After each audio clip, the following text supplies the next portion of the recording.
So I've had this guitar for a while. This is a Peavey Wolfgang. Wasn't particularly expensive. It was a really good value for money guitar. I'm not sure if they still make it or if it's the same guitar, but I really like it. The problem with it, I found, is it seems a bit obvious this, but it's really good for rock, and I didn't really use it very often because the clean sounds on it just were just full humbucker sounds. So I tend to stick with using a Strat, typically playing covers band and things. So it's just a bit of a not a one-trick pony, but it's not as usable as it could be. So I've looked at other guitars and of similar, and there's some things like the Music Man Luke and some others, which are great, quite similar guitars actually in some ways, but again they have more dynamic sounds on the tones with the pickups.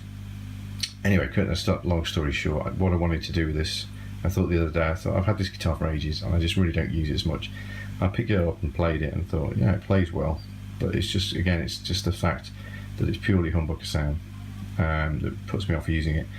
So what I thought I'd do is have a look into how difficult it is to put in a coil tap or a coil split, and it turns out it's actually pretty easy, to be honest. So I've just had a quick go with this one.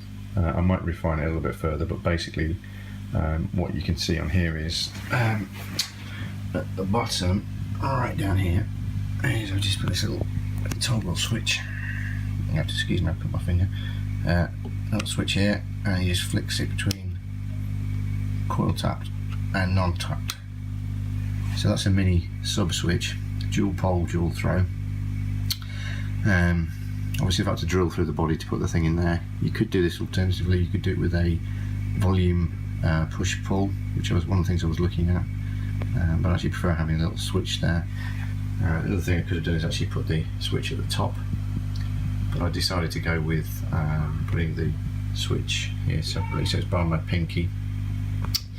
And that's it really. It works really well. I read a load of read a load of articles, and they basically, some people were saying the humbuckers don't tap particularly well or don't split particularly well, and they don't sound great, but I actually find that they're pretty good. I'll hopefully just give you a quick demo in a bit, but first of all, probably just worth showing you the wiring. It's not the neatest at the moment because it's just temporary, but it will hopefully give you an idea. So let's take a look inside.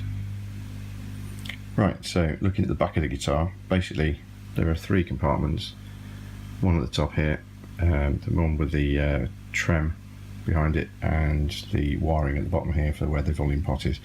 So basically it's pretty straightforward, to be honest. If you look in here, and please excuse the wiring because some of this messy stuff isn't actually me, it's actually came from the factory. But this is the switch inside and flicks between the two pickups. I just actually removed it from the front and let it hang out to make it a bit easier to figure out what was going on. But basically each of the pickups has got 4 connections on it. So there's a ground, then there are 2 connected together which just form the junction between the 2 halves of the pickup, and then there's an output. And it's just a case really of, for each of the pickups, taking which are these green and white wires here, and splitting them out. So taking each of those feeds. So you see there's a yellow cable here from this green and white one. That's a split from there. And then on this other one here, there's a blue. I've put a blue cable going from the green and white. Now the only thing I would like to change, although it's not a problem, I haven't had a problem with it, is these cables aren't shielded. But basically they come through there down to this compartment here, and it looks more complex than it is again. Basically the yellow wire here goes through a switch, and it's either not connected to something or it's connected to the ground, which is basically the case of here. The other one, the blue, again goes through the switch and is either not connected to something or it's connected to the center the output of the pickups. If you look online, there's a video, sorry, not a video, if you look online there's a some really good wiring diagrams. I'll try and include one of the links, but if you do a search for twin pickup single volume coil tap, you should be able to find the diagrams, and it takes a bit of figuring out if you're not an expert in electronics, which I'm certainly not, but it is quite straightforward.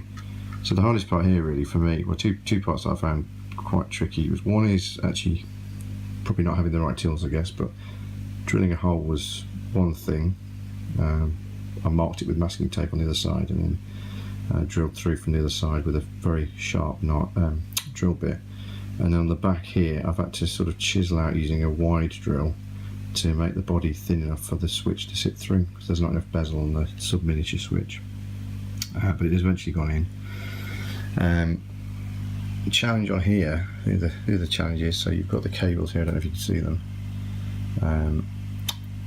but basically they disappear into here through the body and they come out here, which is great. Actually trying to get the cables through, I thought they would just kind of route through the body, but they don't. They go through, they actually come through from here, through a channel, into behind the pickup, then there's a channel across here, and then another channel through there. So basically, just to complicate it slightly, you've got to take, obviously, strings off, but remove the pickups, and then behind, once you've unscrewed that screw there and that screw there, you lift the thing off and you'll see the cables going through. So I've just done blue and then yellow cables going through there and through to the other side. And that's pretty much it. So it's reasonably straightforward. It's just a case of soldering onto here. So it's a dual pole, dual through switch, so it's pretty simple. And that's just connected out. I've just temporarily just put a piece of tape around there, but I'll probably put some heat shielding on just so they don't short against anything.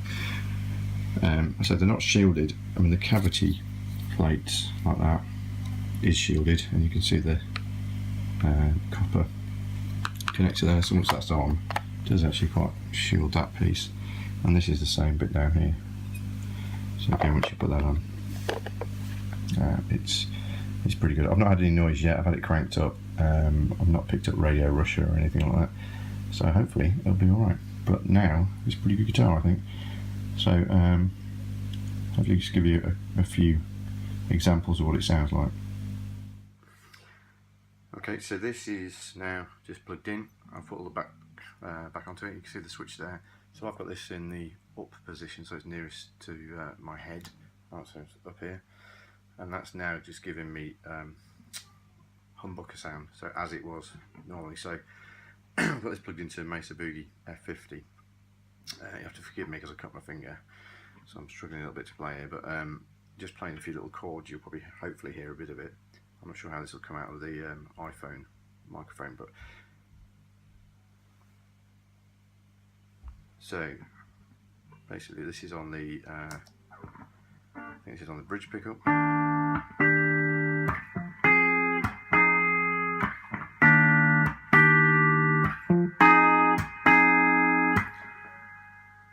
Okay, now that's it's quite a thick sound. Flip that into single coil.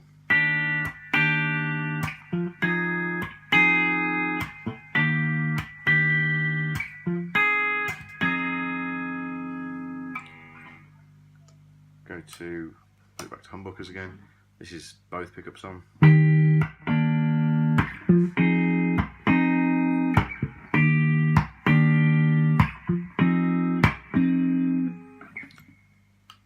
Flick into single coils. And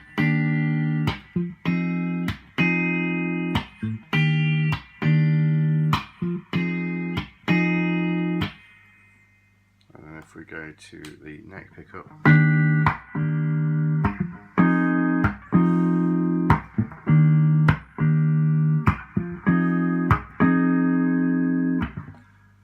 and then single coil neck pickup.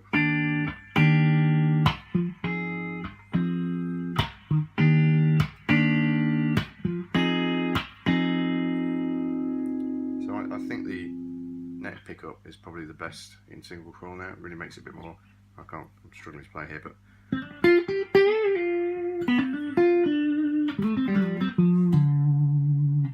as opposed to.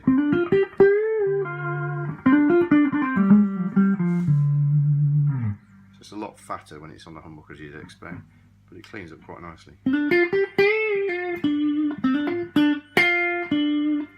have a plaster's coming off. So yeah, that's much better. It took about an hour to do it, and it cost about well, I think about £5, £7 for the pieces. So definitely worth doing. I'll put a link on for the schematic and how you cable it up. And if you've got a Peavey Wolfgang and you're thinking to do it, give it a go. Cheers.